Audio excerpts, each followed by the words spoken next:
West Bengal nursing কাউন্সিলে reciprocal রেজিস্ট্রেশনের জন্য নেওয়া হচ্ছে 8 থেকে 10,000 টাকা। বিস্ফোরক এই দাবি মুর্শিদাবাদ মেডিকেল কলেজ হাসপাতালের ডেপুটি সুপার আখতার আলীর।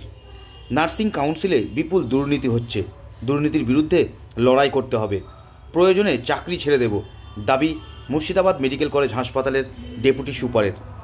এদিন নিজের বাসভবনে দুপুর 12টা নাগাদ সাংবাদিক বৈঠক করে কি জানিয়েছেন তিনি শুনে নেব তার বক্তব্য।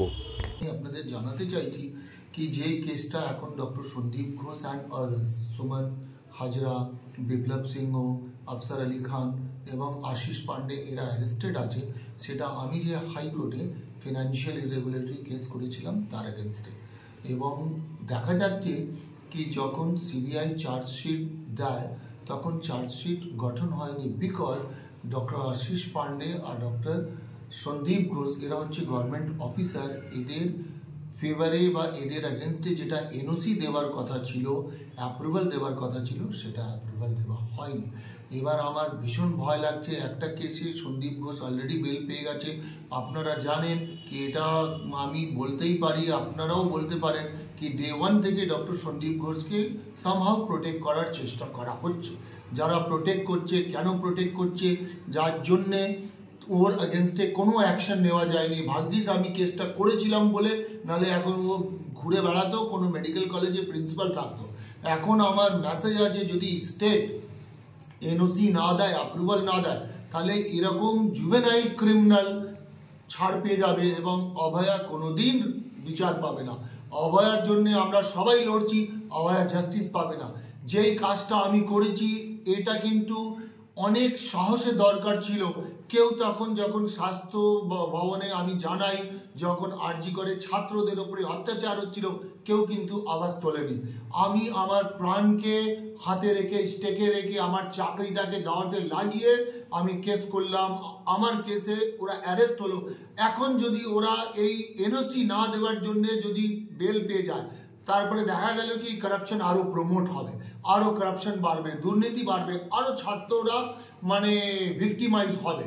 তো আমি যে কাজটা করেছি এটার জন্য আমার কিন্তু সম্মান পাওয়ার কথা। আমি একটা বড় দুর্নীতিকে এক্সপোজ করেছি, কিন্তু ইন লিউ অফ দ্যাট আমার পেছনে লাগা হচ্ছে, আমাকে বিভিন্ন রকম হ্যারাস করা হচ্ছে।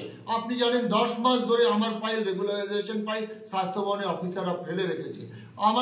আমি চেয়েছিলাম কি আমার ট্রান্সফার কলকাতার কাছাকাছি হয়, যাতে আমি এই লড়াইটা চালিয়ে যেতে পারি, স্বাস্থ্যর ক্ষেত্রে দুর্নীতি এই লড়াইটা লড়তে পারি, কিন্তু সেটা কোনো রকম আমি কোঅপারেশন পাচ্ছি না। এবার এখনো আমি বলতে পারি কি সন্দীপ ঘোষের ক্রিমিনালকে ডিপার্টমেন্ট সাপোর্ট করেই যাচ্ছে।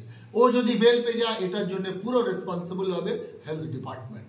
আমি নিজে একটা খবর পেলাম কি ওয়েস্ট বেঙ্গল নার্সিং কাউন্সিলে একটা দুর্নীতি হচ্ছে, রেসিপ্রোকাল রেজিস্ট্রেশন কাদের জন্য, যে আমার বোনরা, যে স্টুডেন্টরা হয়তো স্টেটে চান্স পায় না, স্টেটে সিট কম বা তারা টাকা অ্যাফোর্ড করতে পারছে না প্রাইভেট নার্সিং কলেজে, তারা বাইরে যাচ্ছে, তাদের মা বাবা বাধ্য হচ্ছে তাদেরকে বাইরে পাঠাতে। ওরা যখন বাইরে থেকে নার্সিংয়ে কোর্স এএনএম জিএনএম করে আসছে, তাদের এখানে প্র্যাকটিস করার জন্য, এখানে চাকরি করার জন্য ওয়েস্ট বেঙ্গল নার্সিং কাউন্সিলে একটা রেসিপ্রোকাল রেজিস্ট্রেশন লাগে। এই রেসিপ্রোকাল রেজিস্ট্রেশনের জন্য ওদেরকে যেভাবে হ্যারাস করা হচ্ছে, এটা শুনে আমি বিশ্বাস করিনি। তখন আমি নিজে নার্সিং কাউন্সিলে গিয়েছি, আমি গিয়ে ডেপুটি রেজিস্ট্রারের সঙ্গে দেখা করেছি। আমি এটাকে প্রমাণ করতে চাইছিলাম কি দুর্নীতি হচ্ছে।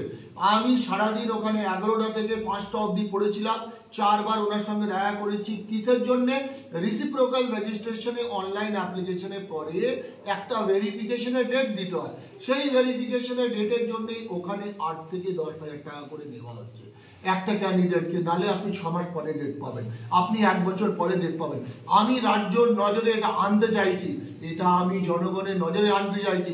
আমি যখন আরজি কর নিয়ে কমপ্লেন করলাম, আমাকেই তখন দোষী করে দিল, অথচ গভর্নমেন্ট কোনো অ্যাকশন নিল না।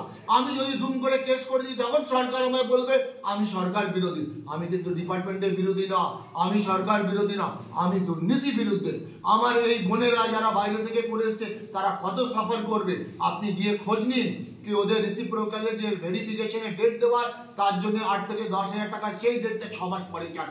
সেই ডেটটা অনলাইন দেওয়া হচ্ছে না কেন?